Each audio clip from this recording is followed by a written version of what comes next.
What's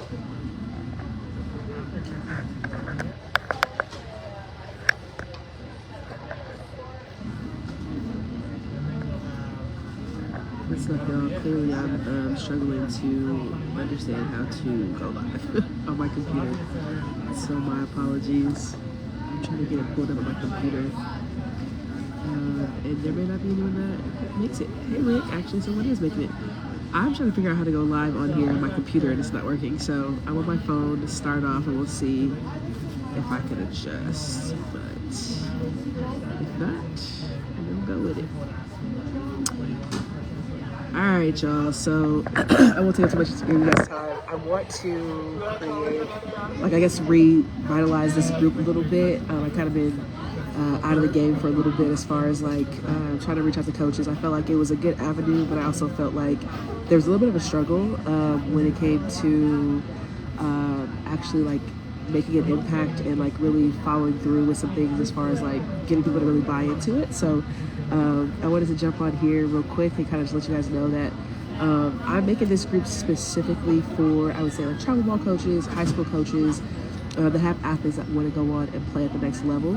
I want to be a resource for them, as well as on the other side of this, I'm also working with athletes and their parents to help them better stand out, be confident when they get to the next level. And then I think also navigate conflict. I think one of the biggest things I've seen as I've entered back into college athletics is our athletes are really struggling with the mental game. I think with the game IQ. And I think also the biggest thing is when I am struggling or something's not going the best for me, I'm struggling to communicate that, as well as I'm struggling to understand I was the best in high school and now I'm in a group of the best, and so how do I navigate that sense of value and worth? That's already been something that I've been really working on, but I think I'm definitely pushing that more on the forefront. So I think it's going to be a holistic picture where I work with the athletes, help the parents, but I also want to help the coaches that work with them on a daily basis. So this group that I already created, I already have people in here. I'm going to make sure that this group specifically caters to giving you tips for how to help your athlete get to the next level, as far as even when it comes to recruiting, skill development, specifically hitting or being a hitter as a softball player, but also just their confidence and things like that. So really looking forward to the group.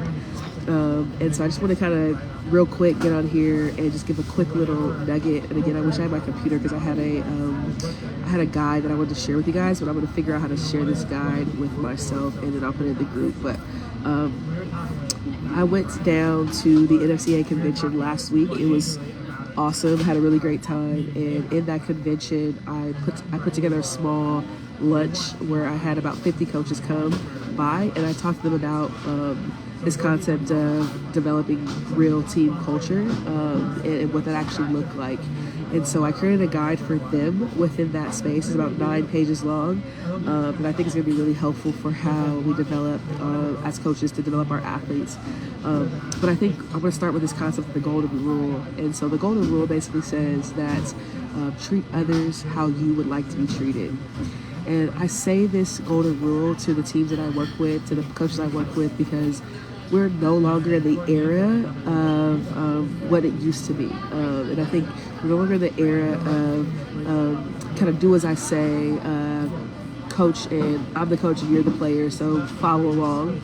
That's just not how the world is working right now, especially with NIL and the transfer portal. So we want to transition our athletes from this concept of the golden rule to more of this concept of, not our athletes, us as coaches, from the golden rule more towards to, I call it the platinum rule. And the platinum rule basically says treat others how they want to be treated. And so if we're going to develop real team culture, we're going to have to first get to know our athletes and really get to understand, well, what actually makes them tick, what dynamic of a coach really allows them to get the best out of them, to perform at their best and things like that. And so as coaches, it's kind of put back on us to be able to develop these sort of relationships and skills with our athletes. So I think that's where the first part is what I really want us to cover. I think also Rick has been I see you're on, Rick, but you've been a part of a couple of my webinars before. specifically about the 4 different types of athletes. And so I still really believe heavily in that sort of system of there are 4 different types of people. They have 3 things: strengths, mind, slots, and primary emotions. And I think it's really important to recognize that those 3 things are impacted by 3 additional things. And those 3 additional things is their genetics. They're also impacted by the influences in their lives. And they're also impacted by the experiences that they face. So not only are you getting an athlete that you have to understand it, as far as the platinum goal goals, you actually have to get to know them because they have these 3 things of strengths, mind, slots, primary emotions. But on top of that, they also have these things that influence those things, which are their genetics, their experiences, and their influences. And so at the core, that's a really, really hard thing to grasp and a really hard concept to navigate when you have 18 to 20 girls on your team, right? 18 to 25 athletes on your team. And so I've created this sort of system that allows us to kind of break those things down a little bit more palatable. Because I think what's really important to realize is that even though we have these differences, that people are different, but they could be predictably different.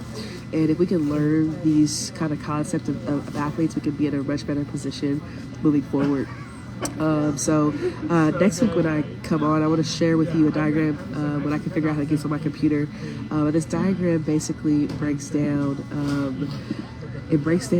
this concept of how these 4 types of athletes actually show up in your program, and sort of what's the makeup of that sort of those sort of people within your group.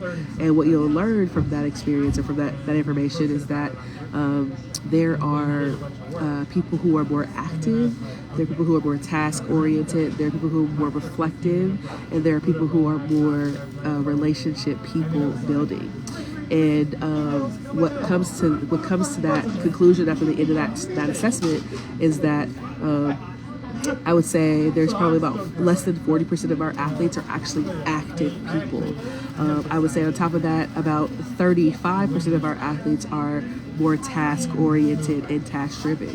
But we live in a world now where athletes are very much perfectionists, very much overthinkers, really struggle to make a move out of fear. They need to see examples. That's always an excuse I always get. I need to see an example first. But they've been doing a drop step for all their life. So, but they really want to know specifically for you as their coach, that particular coach in that particular moment, how do you want me to do it so that I do it the right way? That's really like a defense mechanism that these athletes really are struggling to navigate through. Versus, I've been doing a drop step all my life. I'm really confident in what I already know is possible, and I want to just do it, right? So we're really trying to just navigate this with our athletes in a better way so that we can help you help them, right? So getting back to that, I would say that what we'll find out in the guide and what I talk about next week is that most of our athletes fall on 2 scales. So more than 60% of our athletes fit this sort of phase of relationship building. And the other, a little bit more than 65% fits this sort of category of reflective athletes. So they're constantly more in their heads more than anything else. And so if we're going to build real relationships with our teams and our coaches and our athletes, we actually have to, the real is in the relationships and the real is in the reflective ability to attract their minds, not just their actions or just their tasks of what they got to get done. So that's sort of the gist of sort of the conversation I wanted to take today. I would like to share the guide with any of you that are interested. You could definitely get it and download it and have access to it. So I'm going to send it in this group, and then what I'm going to do is next week, I'm going to be going live again. I would love to sort of create more of a dialogue as far as what questions you might have as coaches as it relates to working with athletes of this generation, as it relates to recruiting, as it relates to navigating communication and conflict with our athletes. If that's something that you would like to learn in the future, definitely let me know, because I want to, and what questions you have around that, because I definitely want to be a support system for each of you as it relates to that. So let me get this guide for you.